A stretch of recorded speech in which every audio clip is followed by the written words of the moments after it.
Okay, so what we are going to be discussing today is what I call the Interlude to War. The reason why I decided to call that is because, as we all know, the First World War is not the only war. There is, of course, World War II. But something had to happen in between these two world wars in order for the Second World War to happen. So that is what I call the Interlude to War. And what we are going to be doing in our study guide is we are going to be going through pages 4 to 7. So everyone turn to your page that says Interlude to War. If you want to, you can number your pages. So we are going to go through pages 4 through 7. And I also wanted to make sure that I make this point clear is that when the test comes, you can use your study guide for the test. So it's very important that you all pay very close attention as I present this to you. And if you are missing a copy, if you still need a copy of the study guide, then there are extra copies right here.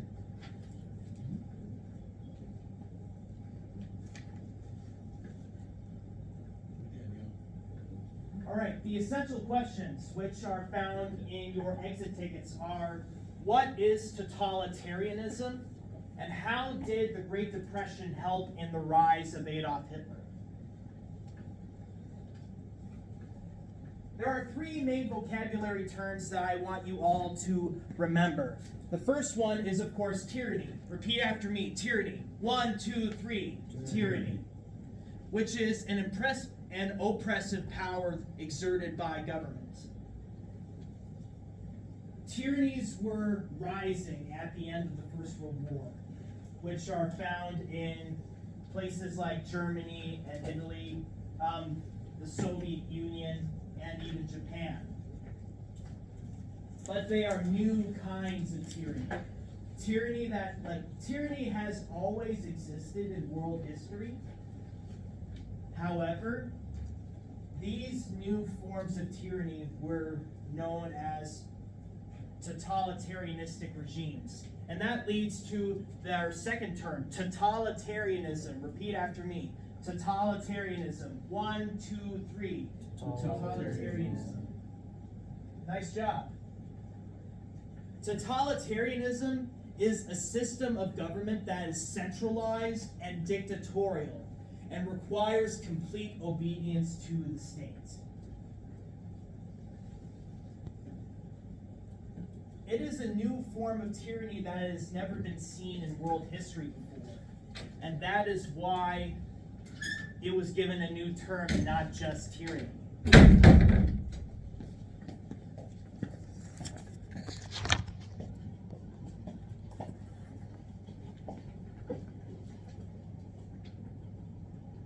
Our last vocabulary term is appeasement. Repeat after me, appeasement. 1, 2, 3, appeasement. What appeasement means is that it is a foreign policy of pacifying another country through negotiation in order to prevent war.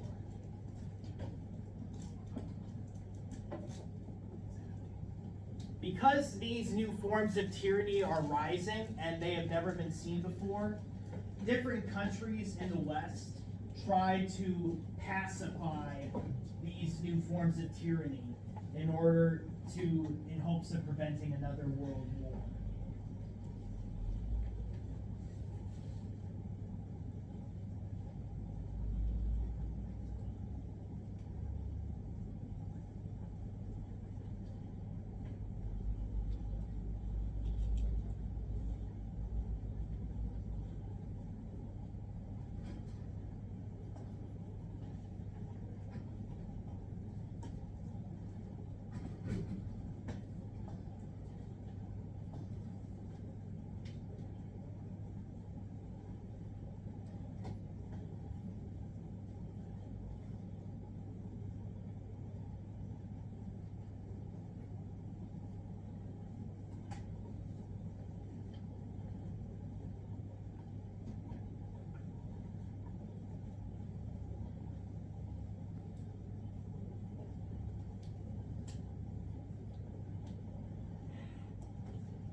Yep, make sure that you also write down totalitarianism and your exit ticket.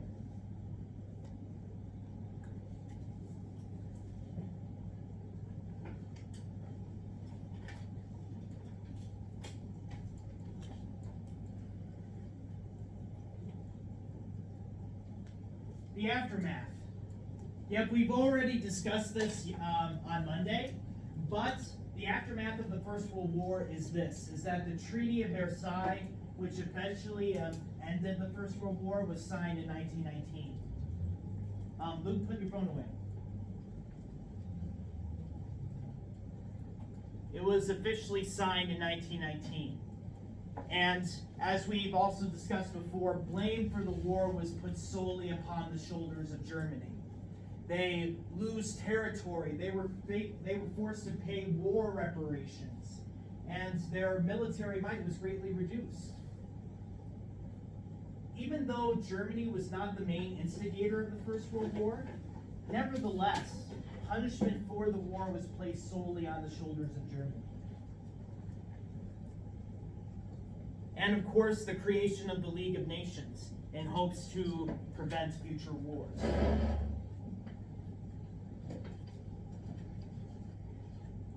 This is an example of how ridiculous the war reparations were. Exactly, like Germany was crushed by these war reparations. They had to pay billions of dollars, which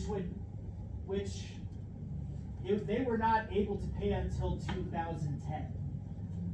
That's how big these war reparations were back then, and it completely destroyed Germany's economy.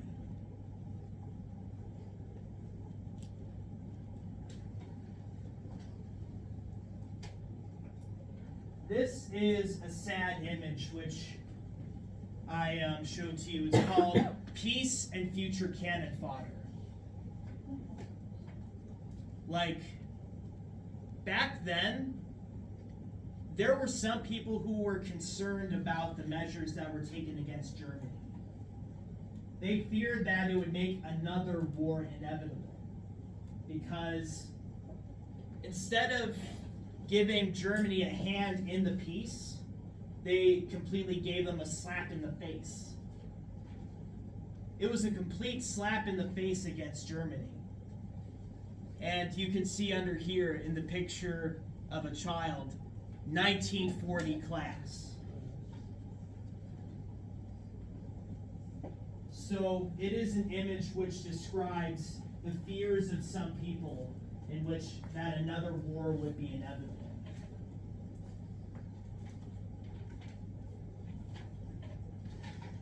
Aftermath continued. So this is another part of your study guide. What happened to the empires of Europe after World War I? Empires like Austria-Hungary and the Ottoman Empire were dissolved, and they were divided into independent countries. Only the empires of England and France remained standing, but they were greatly weakened because of the First World War.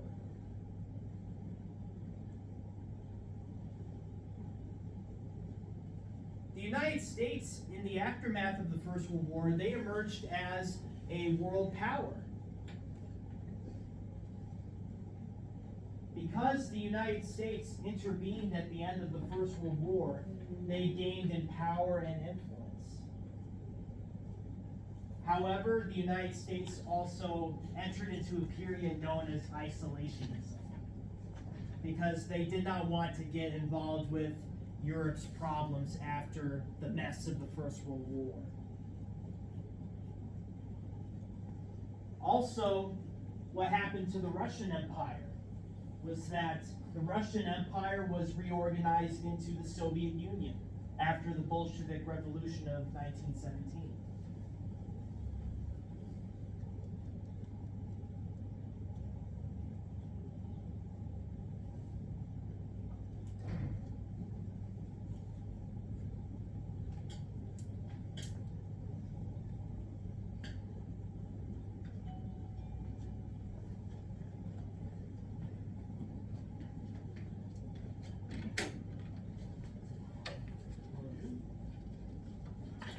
You can give that to me.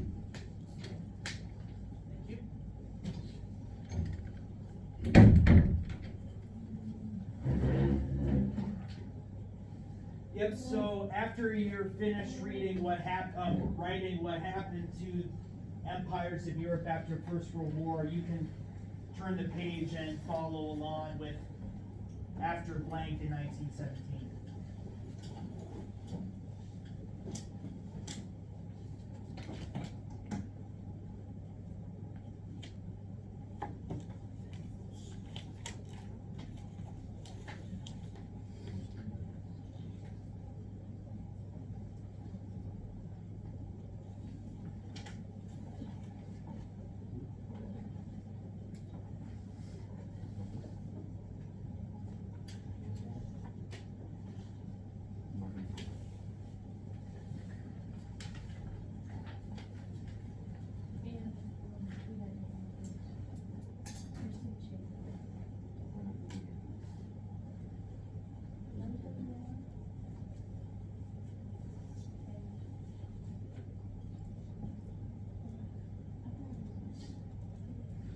This is what happened to the different empires that fell after the First World War, is that they were partitioned into different countries. Like, for instance, the Austria-Hungarian Empire used to be this whole area until it was partitioned into different independent countries like Czechoslovakia, Hungary, Romania, and Yugoslavia.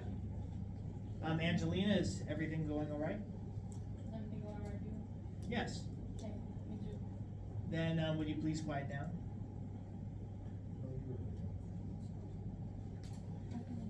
All right.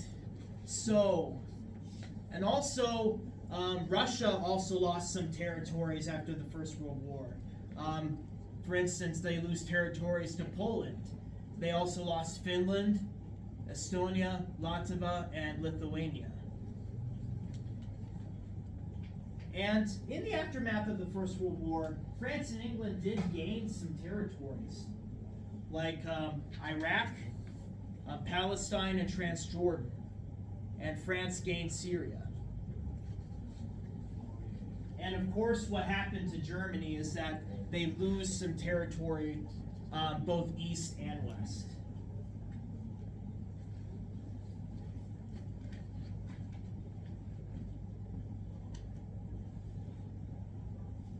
Now we head over to the Great Depression. The causes of the Great Depression was American industrial overproduction, the inability for Europe to purchase American goods because they were still recovering from the war, overinflated stock prices, speculation, and the overuse of credit.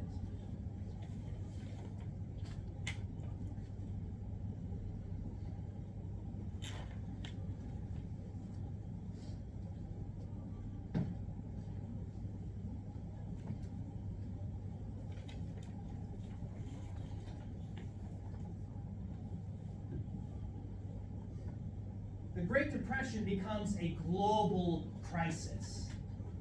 Like, almost everywhere in the world was impacted by the Great Depression.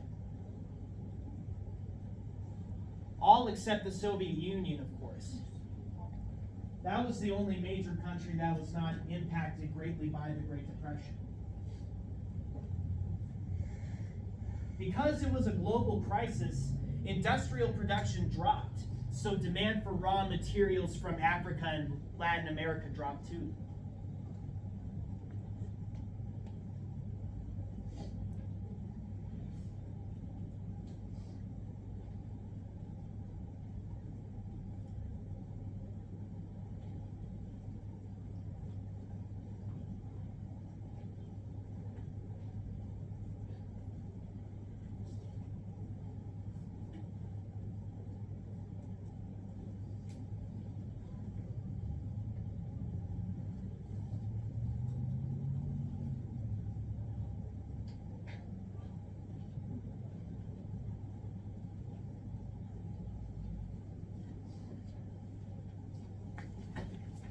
This is a small video of what happened when the stock market crashed in the United States, which eventually led to the Great Depression. Somehow it didn't last forever.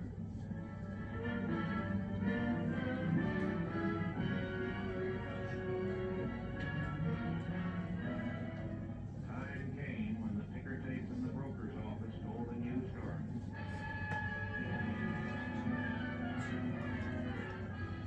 The panic. 16.5 million shares of stock sold in a single day. Sold hopeless, desperate, at any price. The forerunner of depression and crisis. That same winter, the richest country in the world began a bitter journey downhill. The stock market buckled and crashed, as the nation's economy plummeted into the depression. By 1932, nearly 1 man out of 4 was unemployed. Working men spent their days on park benches. The government set up public soup kitchens. New York, the richest city and the richest country in the world, found itself bankrupt, politically as well as economically.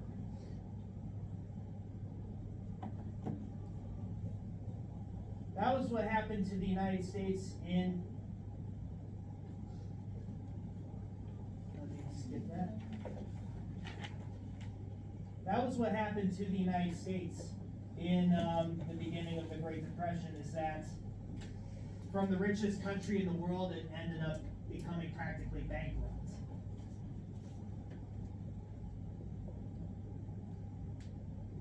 This is how the U.S. Tried to respond to the Great Depression, is that government spending was used because there was not enough private spending that was being used. The government decided to use a lot of spending in order to stimulate the economy. It was known as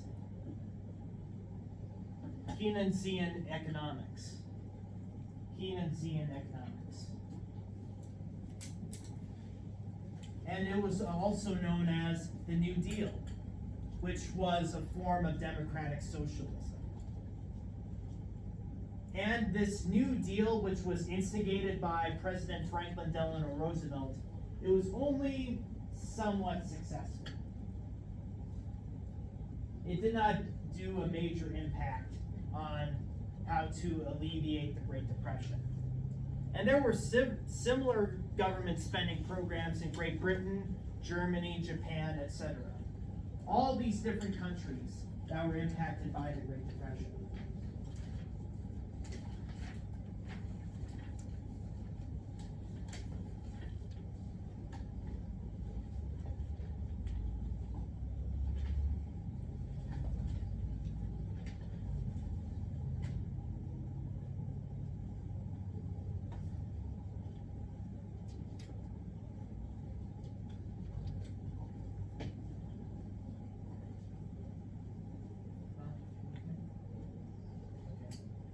Just want to make sure.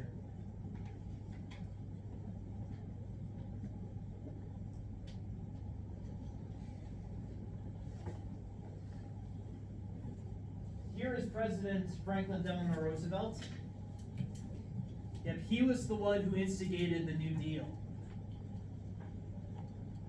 And this is an example of how poor our country eventually became. Like, there is no way like the American way, but then all of a sudden, these different people were going to soup kitchens.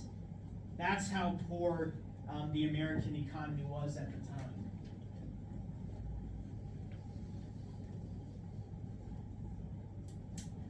The rise of totalitarianism. In the aftermath of the Great War, there were new forms of tyranny that were rising. They were beginning to emerge. Through promises of peace and prosperity, ruthless men rose to power to bring liberty to heal, and would eventually challenge the idea of freedom itself.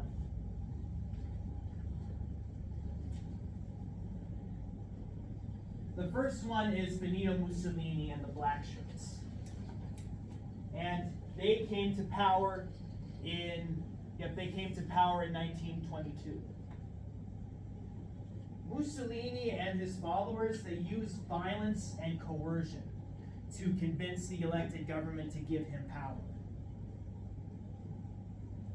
Mussolini also promoted what is known as fascism, which emphasized national unity and a return to a mythic traditional culture. Even though there was nothing traditional about his beliefs.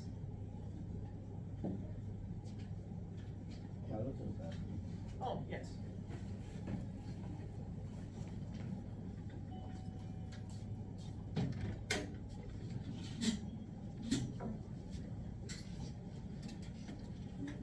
Hey, Tamari. Hey, Preston.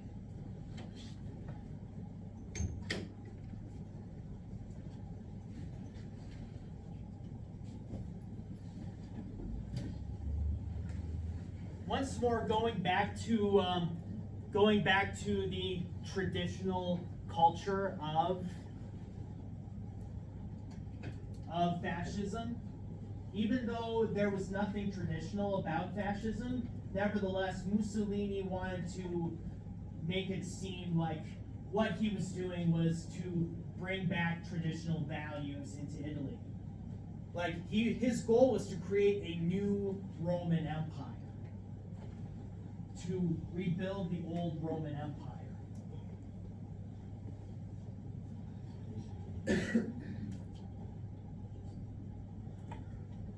And also in fascism, they blamed woes on foreigners and outsiders.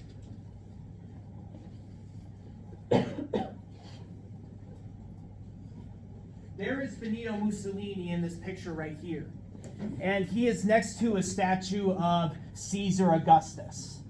Once more, it goes back to him wanting to create a new Roman Empire. He wanted to reinstigate Rome. He wanted to be the Caesar of the future.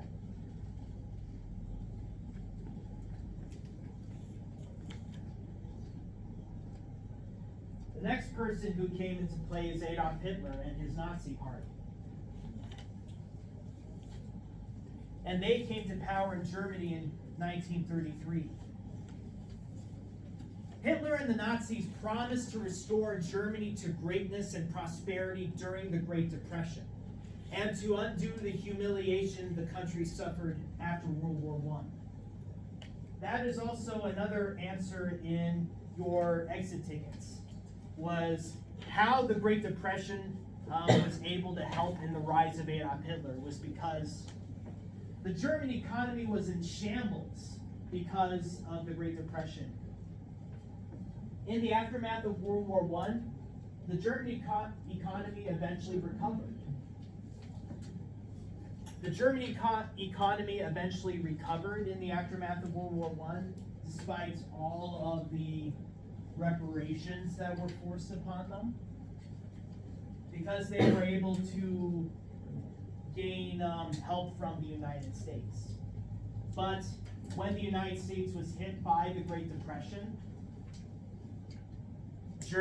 they could no longer help Germany. So that's what led to Germany's economy being tanked again. And this gave Adolf Hitler and his Nazi party a perfect platform in order to help them to get their message across. Because of their promise of peace and new prosperity for Germany, it's what made them very popular. For instance, look at the seats of the Reichstag that the Nazis were able to gain, which was the German parliament. In 1928, before the Great Depression arose, they only gained 12 seats. But in 1932, because of the Great Depression was so bad, they were gaining 230 seats in the German parliament.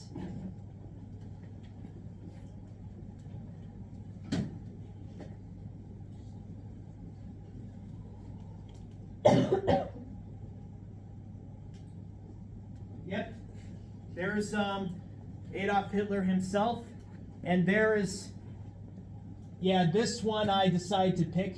It was known as the Source. That's the Treaty of Versailles. And the reason why it was called the Source was because Hitler and the Nazis, they saw the Treaty of Versailles as the source of all of Germany's problems. And they promised to reverse the Treaty of Versailles.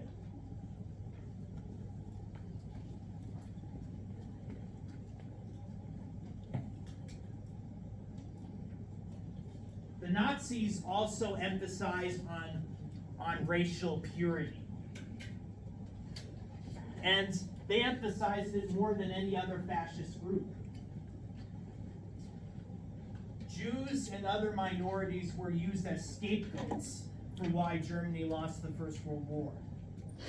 Even though none of what Hitler and his Nazi party said was true, none of it was true. Nevertheless, they used Jews and other minorities as scapegoats. They blamed other people for the troubles of Germany. And what they used to justify superiority or inferiority was known as social Darwinism.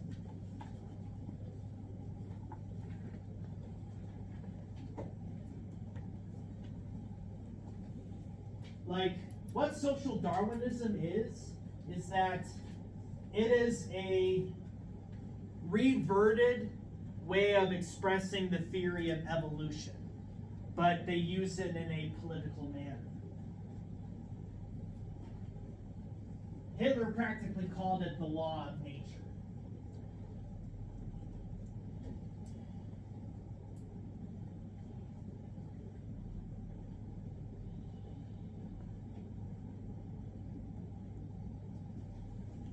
Japan and the USSR.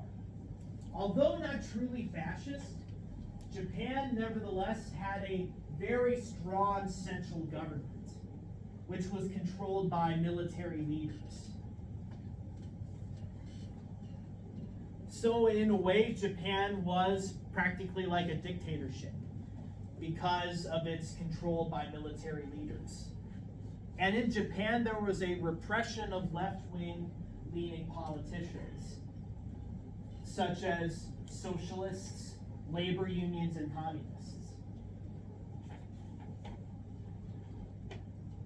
As for the USSR, Russia, they were under the firm control of a man named Joseph Stalin. And what Stalin did to his quote-unquote political enemies was that he put them into places known as gulags. And in the gulags, many of those who were sent to those places did not come out alive.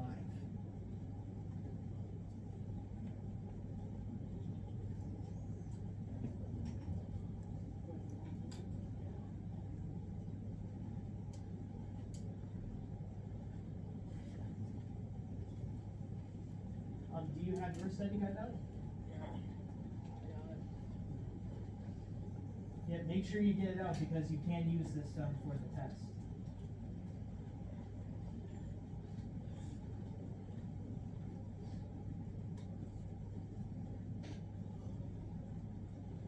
Yep, so here is Could you go back? oh, go back?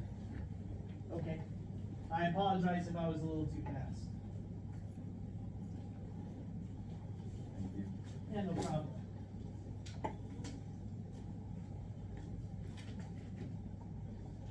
And again, you can look this up on Canvas.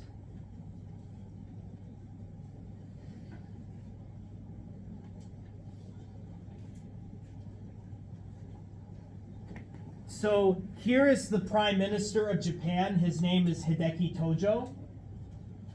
He is the Prime Minister of Japan, and he was an infamous ruler. He was an infamous Prime Minister. Many people were tortured and killed under his control. And there, of course, is Joseph Stalin, the man with a big mustache. He almost kind of looks like Super Mario, doesn't he?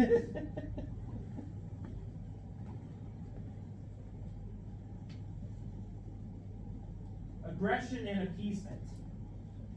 during the late 1930s, Adolf Hitler was making moves on different territories in Europe. Can you please not do that? What you were doing with your eyes? Making a funny face for me. Well, that kind of looked a little racial, so.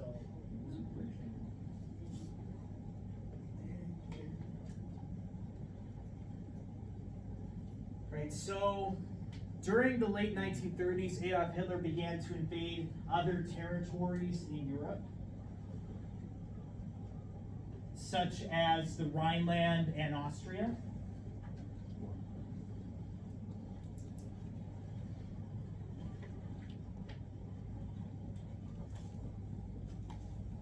In hopes of halting Hitler's territorial gains without starting another war, British Prime Minister Neville Chamberlain attempted to appease him. Going back to that word appeasement, it was an attempt to pacify Hitler's territorial gains. The Munich Agreement, which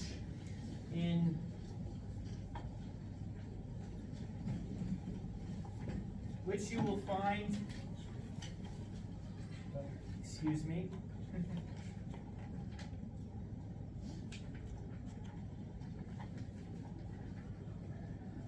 which you will find in page number 7 of your study guide. The Munich Agreement was the agreement in which Neville Chamberlain made with Hitler in his attempt to appease him. And in that agreement, Chamberlain gave the German dictator what was known as the Sudetenland. And Hitler officially promised not to invade other territories.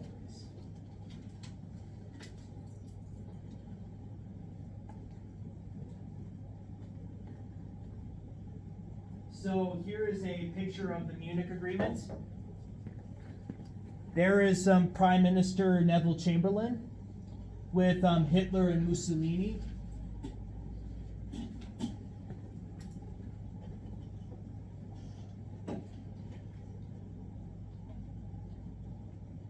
Here is another video of Neville Chamberlain saying that I have achieved peace in our time.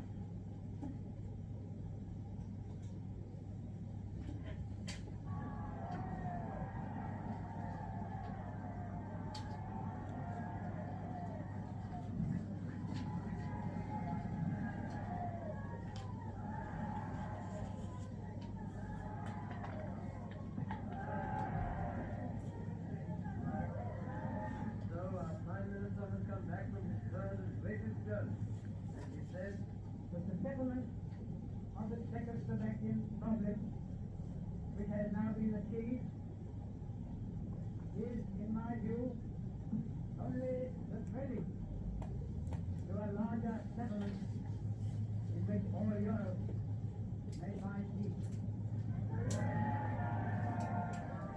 This morning, I had another talk with the German Chancellor, Herr Hitler. Here in his paper, his name upon it as well as mine.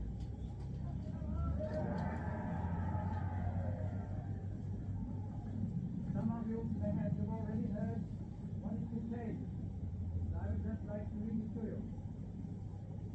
We, the German Chancellor and the British Prime Minister, have had a further meeting today and are agreed in recognizing that the question of Anglo-German relations is of the first importance for the two countries and for Europe. We regard the agreement signed last night and the Anglo-German naval agreement as symbolic of the desire of our two peoples never to go to war with one another again.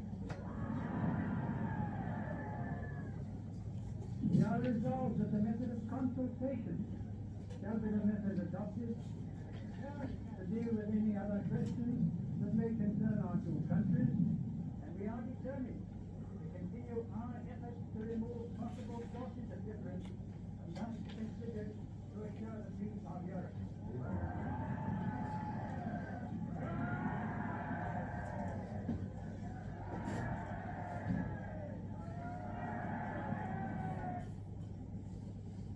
So what Prime Minister Neville Chamberlain was saying is that he practically said that he achieved peace in our time. So what Neville Chamberlain did was that he gave out a piece of paper which had Hitler's signature upon it, saying that he promised not to invade any more countries after he was given the Sudetenland. So Prime Minister Neville Chamberlain was, here's the paper. Here's the paper. It has Hitler's signature next to it. Can you lower your voice a little bit? I have a headache. Oh, okay. Thank you. Like, here's the paper. It has Hitler's signature on it. Peace in our time. Do you think that it achieved peace? No. Absolutely not. Because even though Hitler promised, his promises were worth nothing.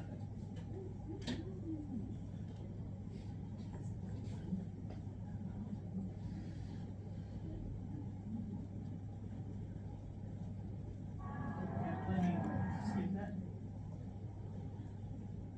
That is what eventually happens to another country, Czechoslovakia.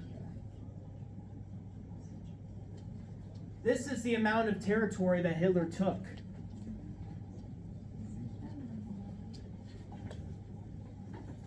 He takes the Rhineland, he takes Austria, he takes the Sudetenland, and then eventually he takes all of Czechoslovakia, right after the peace agreement was made. So this is the breadth of Hitler's territorial ambitions at that time. And then he does this next. In breaking the Munich Agreement, he did take over Czechoslovakia, but then afterwards, on September 1st, 1939, that's when he took Poland. That was when his armies invaded Poland, which was England's ally at the time. And as a result of that, Britain declared war on Germany on September 3rd, 1939.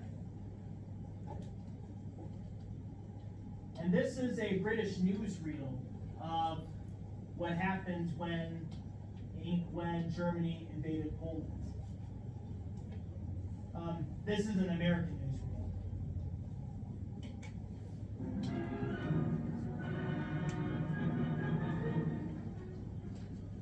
Poland, September 1939. The German foe begins its ruthless march of conquest and sets the stage for World War II. Poland's 34 million inhabitants, crushed, scattered, and enslaved. Tens of thousands of square miles of territory shrink before the movement of lightning armored columns. Poland and the world learn the meaning of a grim new word, blitzkrieg. Here is shown the initiation of that phase of modern warfare. These pictures of the preparation for attack and later the actual combat were all made by German frontline cameramen. Therefore, they stress Nazi superiority. Success is unimpeded as Hitler's divisions move against outnumbered Polish defenders. Later, on other world battlefronts, the Allies are to destroy the myth of the invincibility of the Nazi armies. But this is Hitler at the peak of his armed might, and the record of a nation overrun in just days is of military as well as historical importance.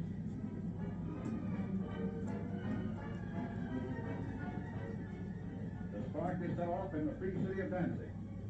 Nazi secret agents had long plotted the revolt against law and order. Germany called it liberation. The world knew that Danzig represented the ignition of the European powder keg, the excuse for Hitler's hordes to begin their destructive campaign of conquest.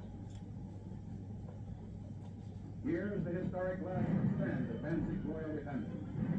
They're entrenched in the city's post office and under repeated fire of Nazi-trained militiamen.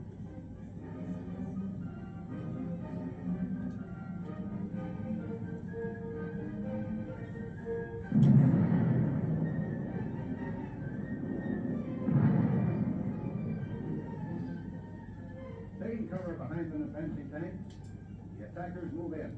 Gasoline is sprayed on the building, and its doom is sealed.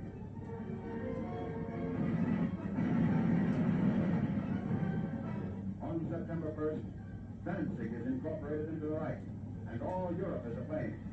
World War II is a reality. Nazi regulars move up. The Germans brazenly call it counterattack with pursuit. The civilized world knows it as the unleashing of unheard-of military might. With little to stand in their way, the Nazi divisions roar across the Polish countryside and reveal for the first time the machines and weapons that are to terrorize a freedom-loving people. Military observers see the Nazi lightning warfare as setting the style for modern battle. Only a well-devised counterblitz can stem the flanking and pincer movements of the wily Germans. The motorcycles bring up machine gunners for the opening of the attack.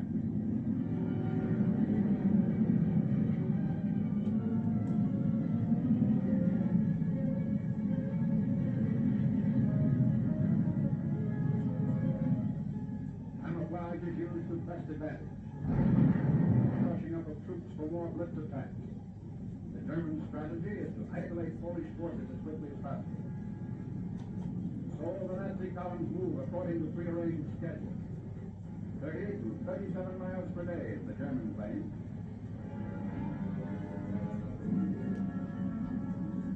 Yep, so that was a section of a newsreel that I decided to share with you.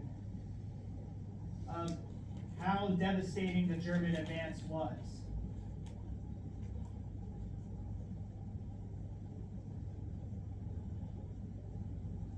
And this is what eventually happens later on.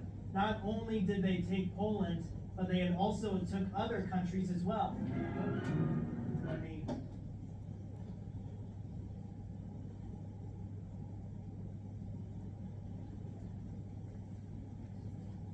This is the breadth, the breadth of Nazi influence.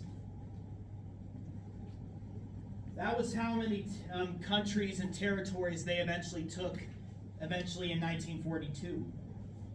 So you can see that the Nazi threat was something that should not have been ignored.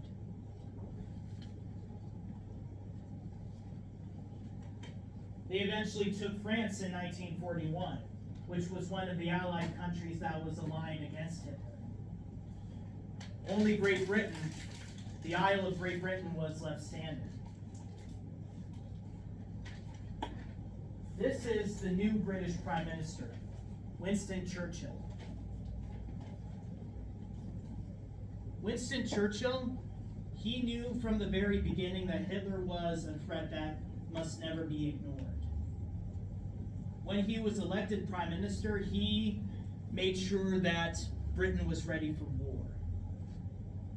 Even though it seemed hopeless because Britain was practically all alone at that time, and Hitler took country after country, nevertheless, Winston Churchill said that we shall never surrender.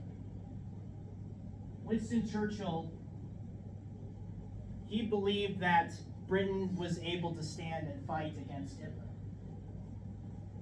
And that Britain must stand and fight. This leads to what I want you all to do. This is a document analysis assignment that I want you to complete. Let me share it with you on, let me escape from the slideshow.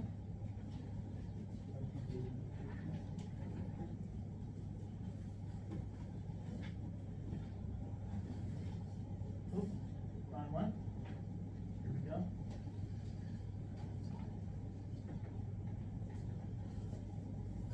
This is the document analysis assignment that I want you to complete to the end of class. You are going to read the last segment of Winston Churchill's speech. You're also going to read, of course, the historical context of the speech. And what I want you to do is that after you finish reading these, I have 3 questions for you to answer in 2 to 3 sentences.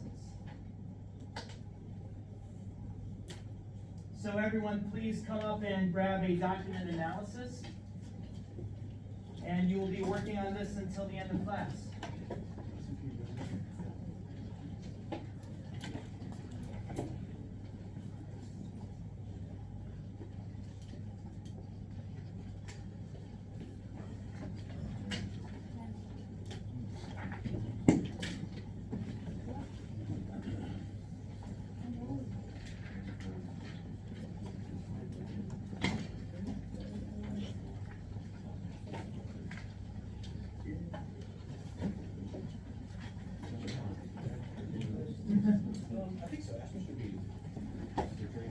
Oh, yes. Yep. Every time that you're able to fill up your exit ticket, please turn them in at the end of class.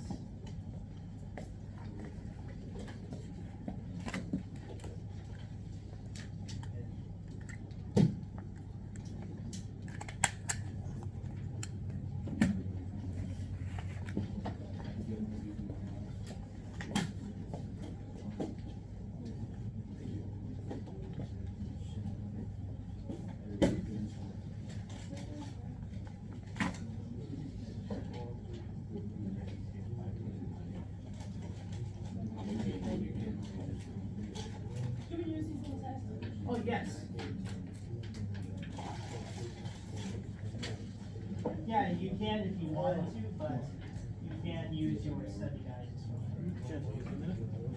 The study guide is the main thing that you should focus on. So, we had arranged, last week to get this test done in your 7th-hour study hall, but Francis said you didn't show up. So, what's our alternative? Maybe today? How about Friday during study hall? Or, hey, what about, tomorrow during resource? We have that